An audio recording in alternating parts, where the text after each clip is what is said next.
낙담의 골짜기를 견뎌라. 지금 앞에 있는 테이블에 얼음 덩어리가 하나 있다고 해보자. 숨을 내쉬면 하얀 김이 보일 정도로 방은 춥다. 현재는 영하 4도 정도지만 방은 서서히 따뜻해지고 있다. 영하 4도, 영하 3도, 2도. 아직 테이블에는 얼음 덩어리가 있다. 영하 1도. 여전히 아무 일도 일어나지 않는다. 0도가 된다. 얼음이 녹기 시작한다. 온도는 그전까지도 계속 올랐지만 변화가 없어 보였다. 그러나 영하 1도에서 1도가 더 오르자 거대한 변화가 나타나기 시작한다. 이처럼 중대한 돌파구의 순간이란 대개 이전의 수많은 행위들이 쌓이고 쌓인 결과다. 이런 것들이 잠재되어 있던 힘을 발휘해 주요 변화를 일으킨다. 이런 패턴은 어디서나 나타난다. 암 종양은 80% 성장할 때까지 발견되지 않고 퍼져나가다가 한 달 만에 신체 전체를 점령한다. 대나무는 처음 5년간 땅속 광범위한 지역에 걸쳐 뿌리를 내리는 동안에는 거의 눈에 띄지 않지만 이후 6주 만에 지상 30m 높이로 자라난다. 습관 역시 대부분 중대한 한계점에 도달해서 새로운 성과를 보이기 전까지는 아무 차이가 없는 것처럼 보인다. 과정 초기와 중기에는 이른바 낙담의 골짜기가 존재한다. 우리는 발전이 직선적으로 나타나리라 기대하지만 처음엔 며칠, 몇 주, 심지어 몇 달 동안은 별 효용없는 변화들만 보여 낙심한다. 뭔가 해낼 수 있다고 느껴지지 않고 계속해서 과정들이 축적되고 있음에도 결과는 아직 저 멀리에 있다. 꾸준한 습관을 세우기 어려운 이유는 여럿 있지만 이런 과정의 어려움도 그 중에 하나다. 변화는 극히 작고 눈에 보이는 결과는 없으니 쉽게 그만두는 것이다. 보통 우리는 한 달 동안 매일 달리기를 했는데 왜 몸에 변화가 없지? 라고 생각한다. 한번 이런 생각이 들면 좋은 습관을 한쪽으로 밀어버리기 쉽다. 하지만 의미 있는 차이를 만들어내고 싶다면 정체기, 그러니까 여기서 잠재력 잠복기라고 부르는 기간을 돌파할 때까지 습관을 유지해야 한다. 좋은 습관을 세우느라 또는 나쁜 습관을 버리느라 고군분투하고 있다면 이는 진전이 없는 게 아니라 아직 잠재력 잠복기를 넘어서지 못한 것일 뿐이다. 열심히 하는데 성과가 없다고 불평하는 건 온도가 영하 4도에서 영하 1도까지 올라가는 동안 왜 얼음이 녹지 않느냐고 불평하는 것과 같다. 노력은 결코 헛되지 않는다. 쌓이고 있다. 모든 일은 0도가 되어야 일어난다. 마침내 잠재력 잠복기를 돌파하고 나면 모르는 사람들은 하룻밤 사이에 성공했다고 말할 것이다.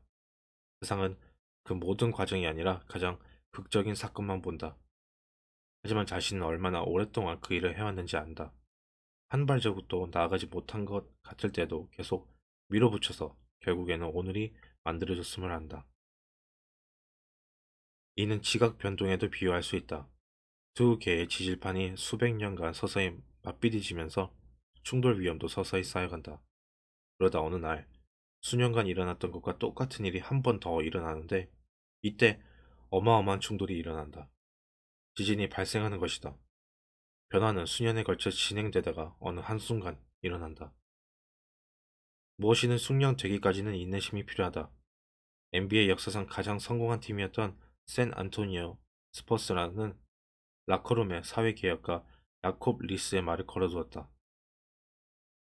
세상이 날 외면했다고 여겨질 때 나는 석공을 찾아간다. 석공이 100번 망치를 내리치지만 돌에는 금조차 가지 않는다. 101번째 내리치자 돌이 둘로 갈라진다. 나는 그 마지막 타격으로 돌이 갈라질 때 아님을 알고 있었다. 그건 그 전에 계속 내리친 일들의 결과다. 거대한 사건은 모두 작은 시작에서 비롯된다. 습관이라는 씨앗 작은 하나의 사소한 결정이다. 하지만 이런 결정이 반복되면 습관의 씨앗은 싹을 틔우고 튼튼하게 자라난다. 우리가 스스로 자리를 잡고 가지가 뻗어나온다. 나쁜 습관을 깨부수는 작업은 우리들 내부에 박힌 단단한 오크나무를 뿌리째 뽑는 일과 같다. 좋은 습관을 세우는 작업은 하루 한 번 섬세한 꽃을 피우는 일과 같다. 잠재력 잠복기에서 살아남고 그것을 돌파할 수 있을 만큼 오랜 시간 동안 습관을 유지하게 해주는 것은 무엇일까? 왜 누군가는 원치 않는 습관들로 되돌아가고 누군가는 좋은 습관들을 계속해서 그 결과를 누릴 수 있는 것일까?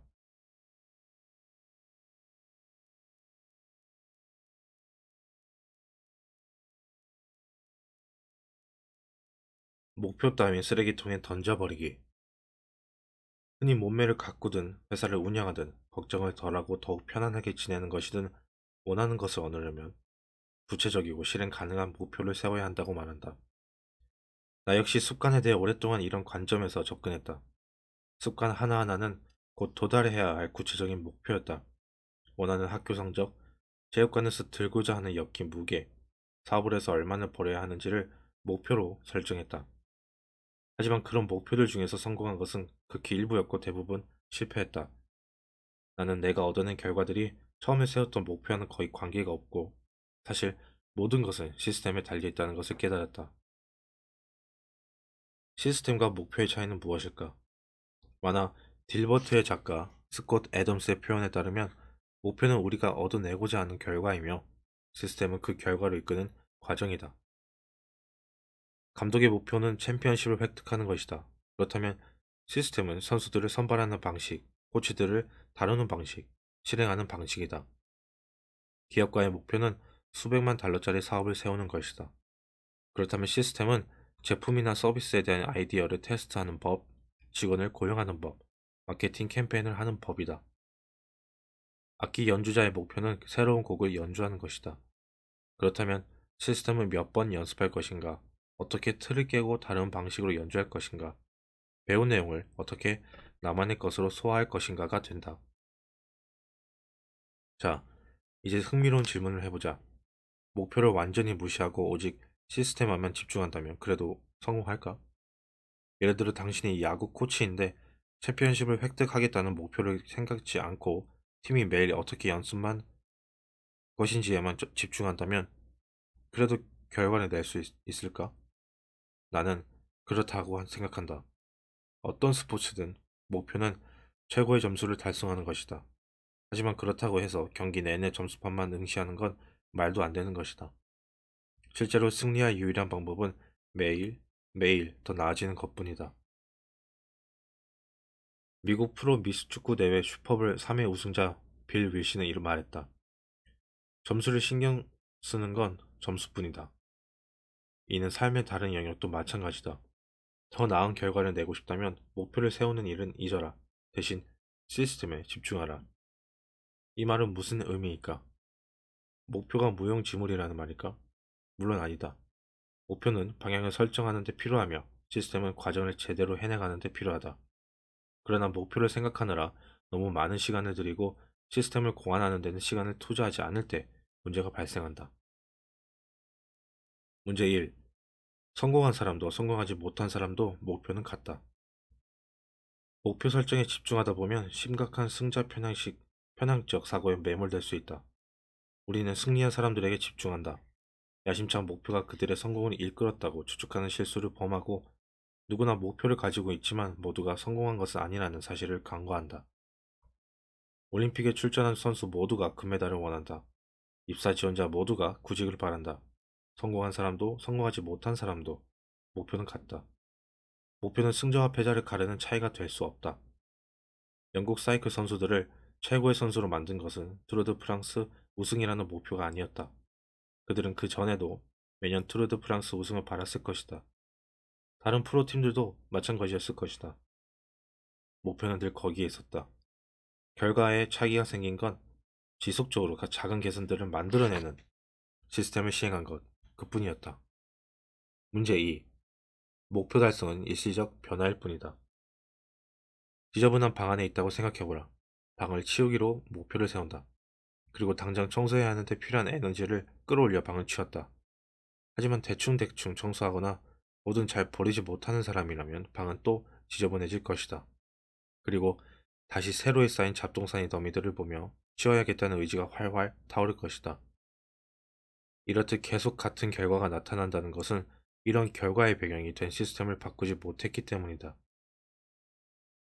원인은 다루지 않고 증상만을 치유한 것이다. 목표를 달성하는 것은 우리 인생의 한순간을 변화시킬 뿐이다.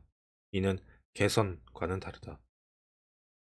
우리는 결과를 바꿔야 한다고 생각하지만 사실 그 결과는 문제가 아니다. 진짜로 해야 할 일은 결과를 유발하는 시스템을 바꾸는 것이다. 결과 수준에서 문제를 해결하라고 하면 이는 임시 방편일 뿐이다. 영원히 개선하고자 한다면 결과가 아니라 시스템 단계에서 문제를 해결해야 한다.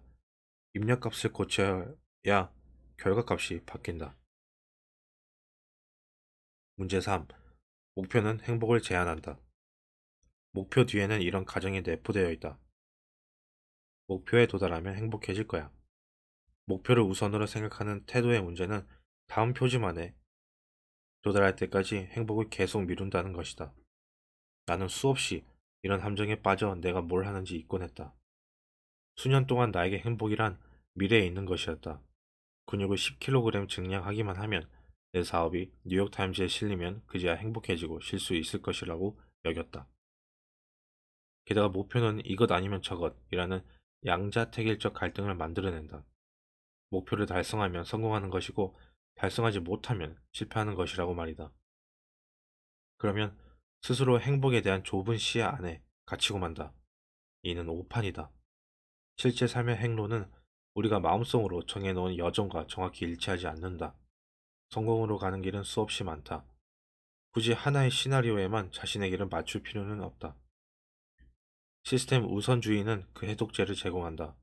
결과가 아니라 과정을 좋아하게 되면 이제 행복해져도 돼 라고 말할 시기를 기다리지 않아도 된다.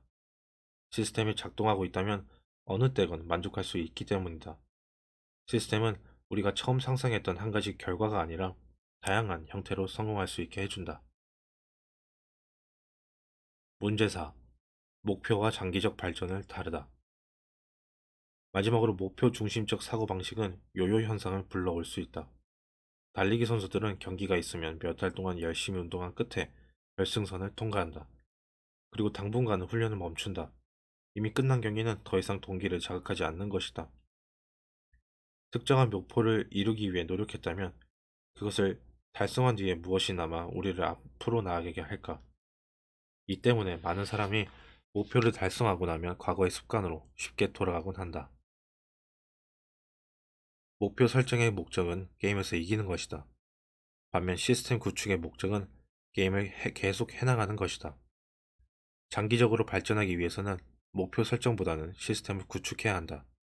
성취하는 것이 아니라 계속해서 개선하고 발전해 나가는 순환고리를 만드는 것이다. 즉, 과정에 전념하는 것이 발전을 결정한다. 바보야, 문제는 시스템이야. 습관을 바꾸기가 어렵다면 우리 자신이 문제가 아니다. 문제는 우리의 시스템이다. 나쁜 습관은 그 자체로 계속 반복되는데 이는 우리가 변하고 싶지 않아서가 아니라 변할 수 없는 나쁜 시스템을 가지고 있기 때문이다. 목표를 높이지 마라. 시스템의 수준을 낮춰라. 하나의 목표가 아니라 전체적인 시스템에 초점을 맞추는 것이 이 책의 핵심 주제다.